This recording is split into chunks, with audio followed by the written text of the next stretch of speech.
I'm Judy Zelina. This is the Milker Government Channel.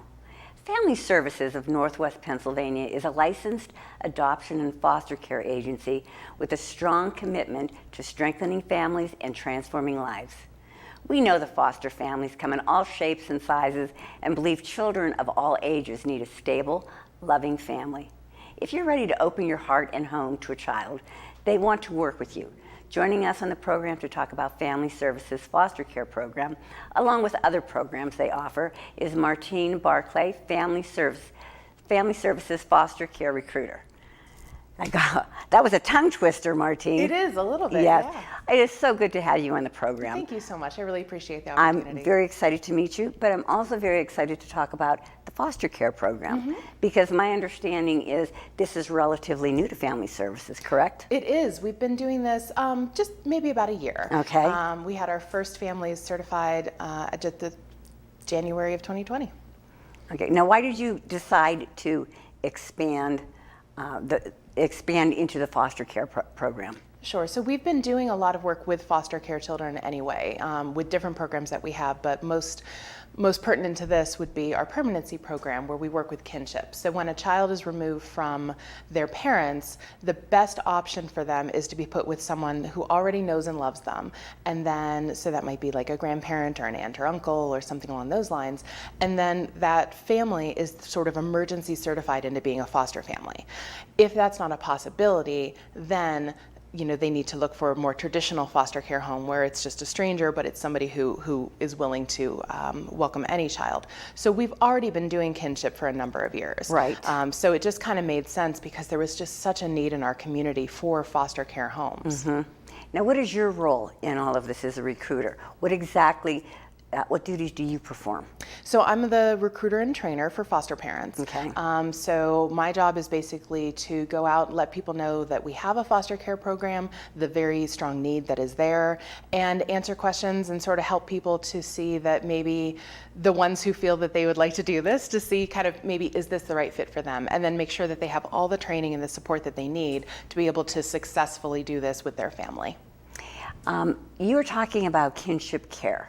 All right. Now, I've done a lot of shows on that, and I think it is an excellent program to be able to work with people in that situation. Again, could you elaborate a little bit more for our viewers on exactly what kinship care is? Absolutely. So if a child is not able to be with their biological parents, there might be, for example, another family member, a grandparent, an aunt or uncle, a cousin, and it may not even be a family member. It might be someone who's more like a coach or a teacher or a family friend, a godparent, so that they go to that person, and that person then functions as their foster parent. It's a formal role. The court actually places them with them, and they still have to follow all the rules of a foster care agency. Okay. How does somebody now, like I said, if I think of a foster child, I previously wouldn't have thought of Family Services. Okay, but how do you match the children with the family? With the family. So if you kind of think about it, there's all different kinds of kids and all different kinds of families. So sometimes the families have other children, sometimes they don't, sometimes they're older or retired, sometimes they're younger and kind of more active. We look to see what sort of thing the family likes. So if they say things like, well, I really can only handle a child from maybe newborn up until maybe preschool age. Or if they say, oh my goodness, I wouldn't know what to do with a baby. Could you please give me kids who are old enough to talk, and all of that. And so they have maybe a preference range.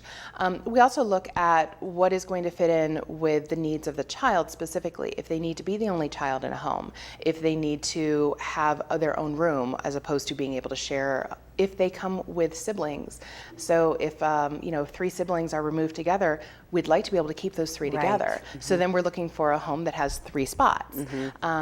So we kind of match people up based on that need.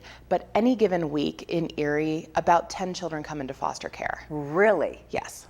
So it is a matter of, are there homes available? And that's, as I said, that's why we got into this. There just weren't enough. And then, yes, matching kind of the needs of their specifics. Okay, now if I wanted to become a foster parent and I gave you a call, what type of screening do the potential foster families go through? So initial screening, we just kind of talk about what sort of some expectations are, make sure that they are kind of understanding what foster care really is. I think a lot of people have, unfortunately, some misconceptions and some worries that are really not really very founded. So sometimes people will say, well, I'm a single parent, or I am cohabitating, but we're not married. Is that okay? Or they might be in a same-sex relationship and they're concerned. Or they might have a dog and they may say, would I be allowed to do this if I have a dog? So there are certain, misconceptions that people have. So we talk about the requirements. People need to be over the age of 21. Okay. They need to have room in the home, specifically. They don't need to be wealthy, but they do need to be financially kind of stable and solvent. So they need to essentially bring in more per month that they spend.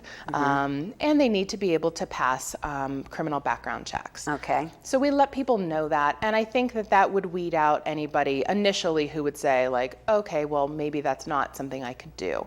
But then once they're in our program, we have, like I mentioned, we have a lot of checks, background checks, the criminal records checks, the same if you were a teacher or Correct. Going to be in a school setting or something along those lines.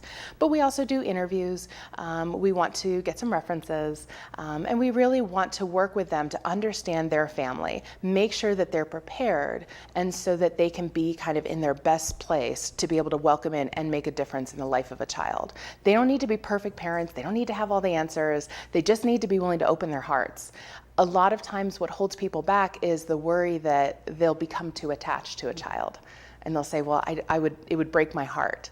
But I really think that the thing that should break our hearts is the idea of a child never knowing that love of a family, never having that normal.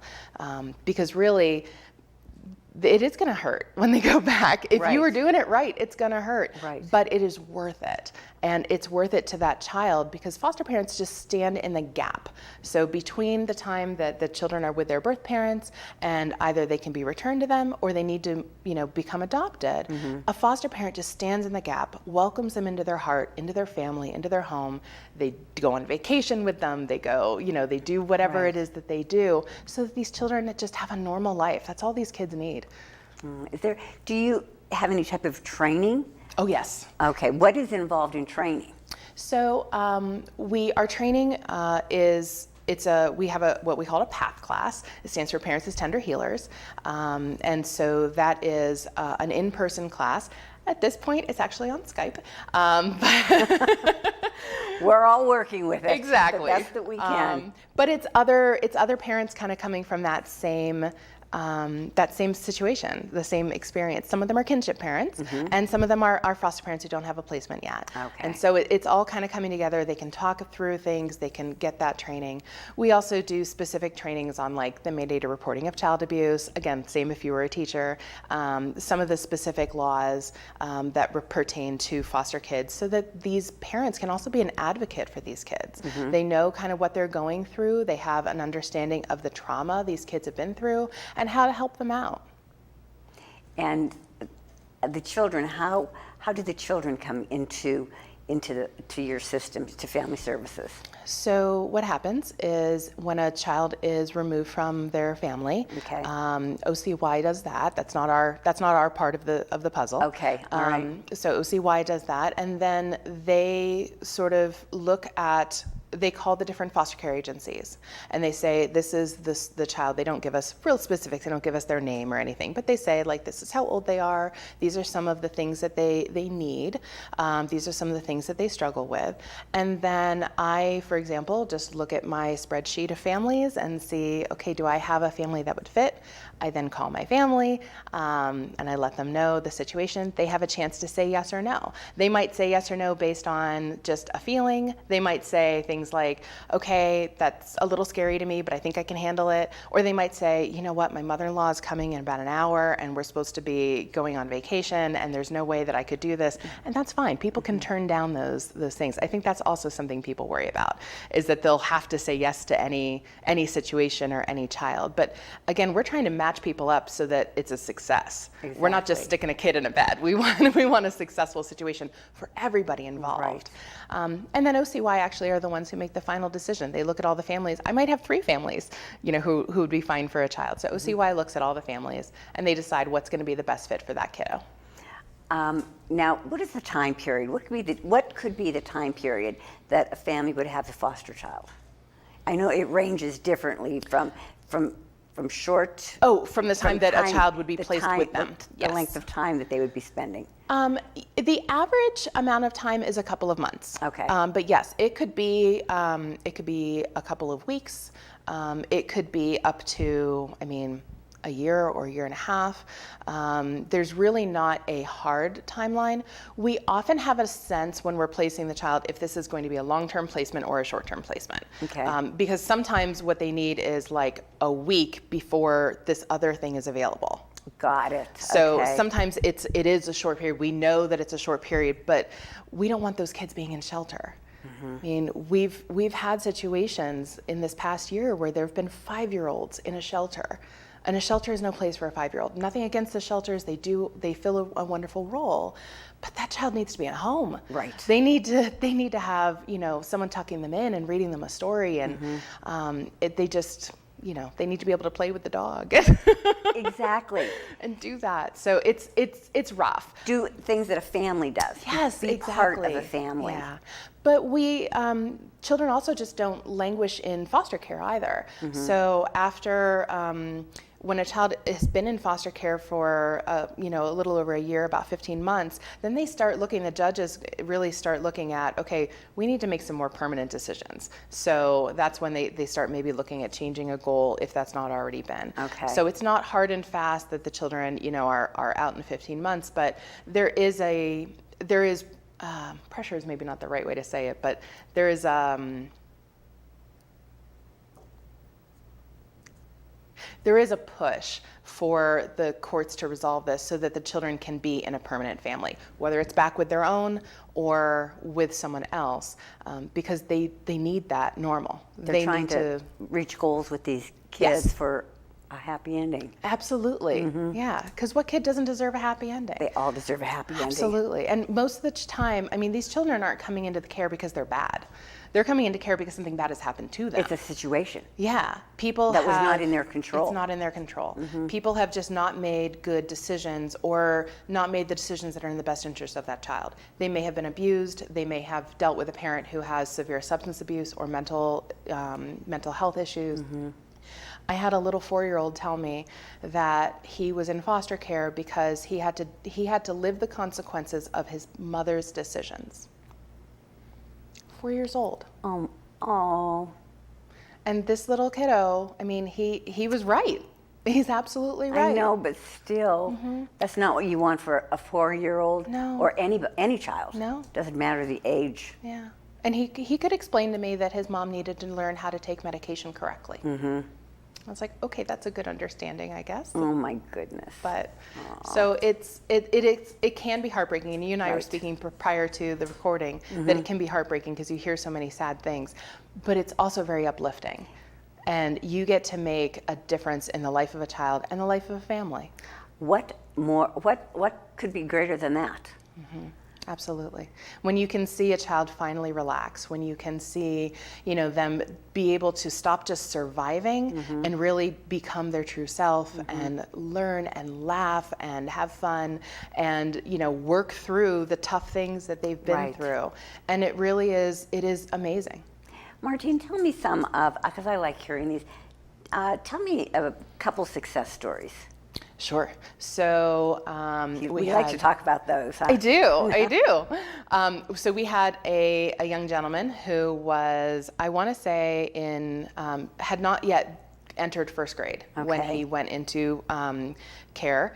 And when he first was there, he was so scared that he was going to be taken back into the situation that he would not sleep anywhere but behind the couch.